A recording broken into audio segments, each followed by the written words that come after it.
So then let's talk about markets. What is a market? What is a target market and this marketing concept? So market is all of the potential customers for your product. Okay, end of discussion. In economics, again, that's one of the marketing is kind of the intersection between economics and social psychology. So in economic terms, it's the potential demand. From a more specific perspective, a customer is the end user of a product. They are the person or the entity that gets the benefit of the product, and they have the resources that needed to exchange. So you need to have the ability, time, money, and authority to make the purchase to be an actual potential customer. For example, I would really like to own a Ferrari car. I think they're good cars, they get great gas mileage, have good resale value, very safe. All of the things that you look for in a car has nothing to do with the fact that I would look cool in a Ferrari. But I am not a potential customer for a Ferrari. I work at a public institution, okay? I'm saving up for a used Yugo. So just because I perceive the benefit in a product doesn't necessarily mean I'm a potential customer for the product. To be a potential customer, I need to have the time, money, and authority. Just as a 12-year-old who wants a tattoo is not a potential customer for a tattoo. Why? Because you can't get a tattoo if you're under 18, right? Unless you have your parents' permission. Yeah? So if somebody bought you a gift and you received the gift, does that make you a customer? So, you are receiving some of the benefit? that's a great question. So if somebody bought you a gift and you received the gift, does that make you the customer? I had one of my mentors that talked about not being embarrassed in front of people. And he gave me this advice. He says, when somebody asks a question that you're not sure about the answer, you say, what do you think about that, class? What do you think about that, class? If a person buys a product and then gives it to another, yes? I would say no, because they're not the person with the money who bought it. Gifts could be marketed as gifts, not something you would buy for yourself, but something you would buy for others. Okay, so you'd know because it's not something you bought for yourself, but it's something you bought for somebody else? Or you received it. Or you received it? Yeah, go ahead. The person feels a benefit from the product, feels you. Okay, so if the person gets a benefit, so let's take a look at this, okay? Who got the benefit? There we go. Both of them got the benefit, right? So actually there were two transactions. There was me buying a gift for somebody else, and I gave resources in order to get that gift, and in return, I got the expected benefit of making a gift, right? And then another transaction, I exchanged something of value that I bought with my own money and saved up for, and I gave it to another person who received the benefit of the gift. What they gave up in exchange was social capital. I owe you, right? And we know this because has anybody ever had the thing where I got a $50 gift and I only gave them a $20 gift, now I owe them $40? Even though it was just a gift, right? We have that calculus in our head. So I would suggest that you have two separate transactions. And it's just like it's like a marketing channel is. I sold to the gift giver as something, and I had this when I was in sales, is one of the things with gifts is you want something that has a higher perceived value than its financial value, right? So I want to pay $10 for something that you think is worth $50. And that's part of where the value of gift giving comes in, is if I'm a smart shopper, and this is where, if I get something that you love, that's added value, right? So so this is a great example of how the social consumption and the financial consumption are mixed together in marketing. Because in that gift scenario, some of the costs and benefits were financial, but most of the costs and benefits were social. And we'll talk about this when we talk about the consumer buying process, is when you're buying something for somebody else, you put a whole lot more thought into it than if you're buying something for yourself, right? Especially if it's a gift, and especially if it's somebody you want to impress. Okay. So, given we have markets as all the potential customers, a market segment is a subgroup of people in a market. who are similar to each other with respect to your product and different than everybody else. And this is one of the big insights in marketing, is you don't have to please everybody in order to be successful in business. You just need to find enough people who see the benefit in what you do, who are willing to pay you money for it, and you can have a successful business. This is the whole idea of niche marketing, market segmentation, or target marketing, which is at this point still kind of the dominant theme in marketing, although we are starting to move more towards a,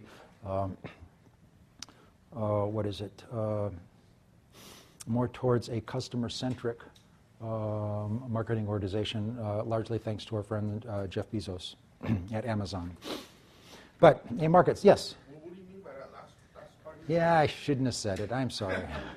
Let me finish what I'm talking about, and if you still have enough brain cells left to answer to ask the question, let me answer it. And then I'll say, what do you think, class? So anyways, so a market segment is a subgroup of people similar to each other with respect to your product and different from everybody else. And this is what makes marketing interesting, because would you look at this room and you would say no two people are exactly alike? And you would agree that no two people are exactly alike? And that doesn't matter when it comes to market segmentation, because I'm not looking at the whole person. I'm only looking at the person with respect to my product. So for example, who here drinks coffee? Okay, who here drinks tea? Okay, so I've got, everybody here is different, except that some of them drink coffee, some of them drink tea. With respect to their hot beverage choices, coffee people are different than tea people are different than coffee people. They may be similar or different in any other thing, but if I'm selling coffee, that's the relevant distinction. So they're similar to each other, different from everybody else with respect to your product, with respect to what you're selling. And then beyond that, they need to be reachable, because remember, you can't have a transaction without communication. So if I can't communicate with them, it doesn't matter if they exist or not. They're not useful to me. They need to be economically viable. Economically viable means there needs to be enough of them to make a profitable business. How big does a market segment need to be economically viable? There's something I call the standard marketing answer. The standard marketing answer is, it depends. And you have to be careful, because when you use the standard marketing answer, you might seem smart, but then you have to follow it up with, it depends on what. So it's not just good enough to say it depends. It depends on what the profit objectives of the organization are. For example, I have had people come to me with business plans where I only need to have 2 customers in my first year in order to be a successful business. Very small market segment. Large conglomerates like, say, General Electric won't even get into a market unless they can be number 1 or number 2 within 5 years.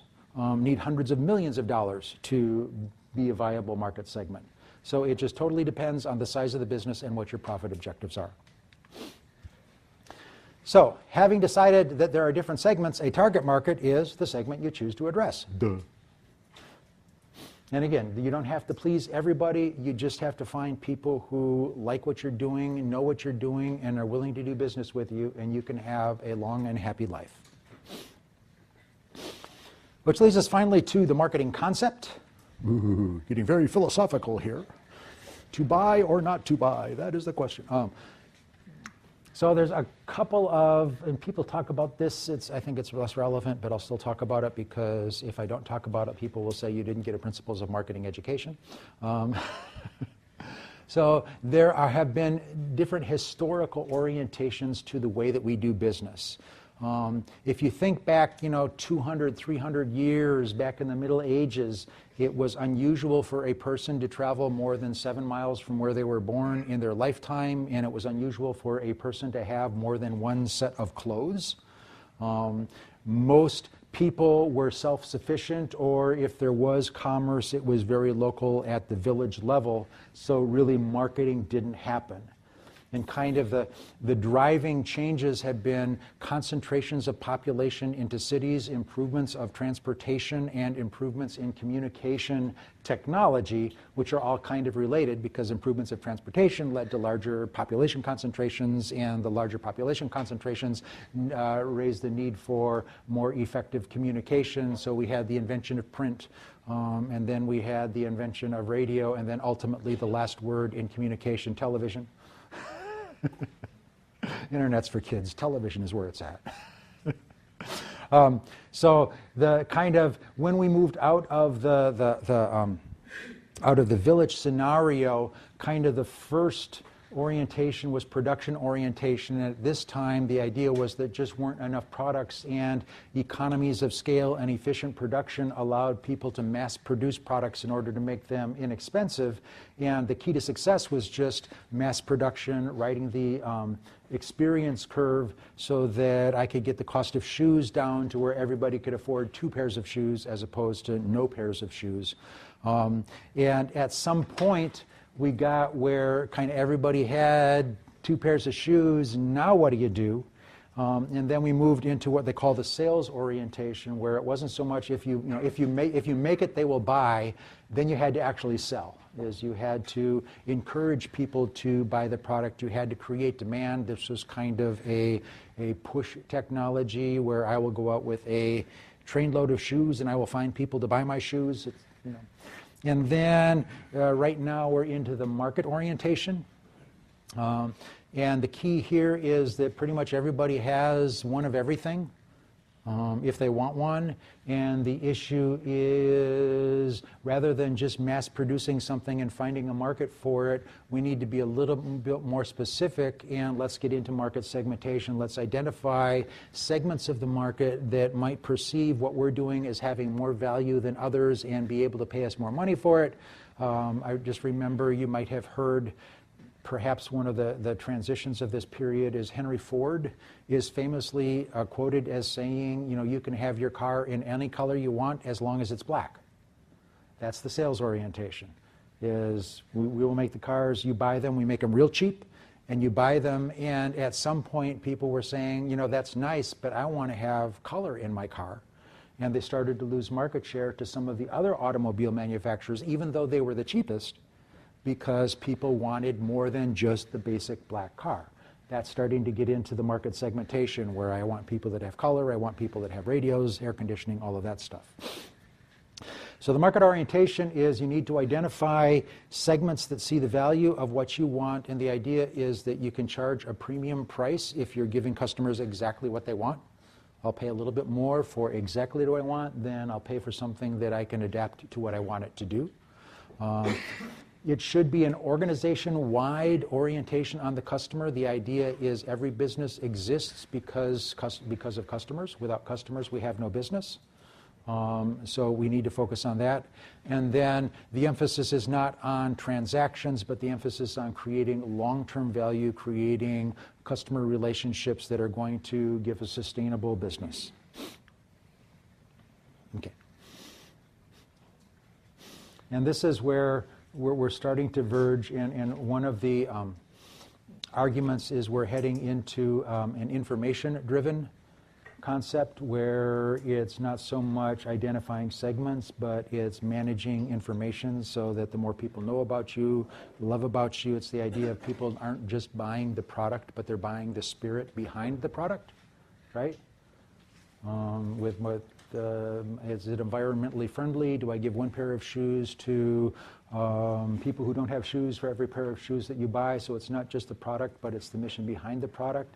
And then the other is the idea of we might be in a one-on-one target market of one type scenario, where because of computer-mediated communication, I can, even though I'm a mass producing company, I can deal with you as an individual, and you can design and order exactly the product that you want, the way that you want it, when you want it, for the price that you want it. Those are directions that we may be heading. Right now, the dominant metaphor is still marketing concept, but we appear to be moving to another phase.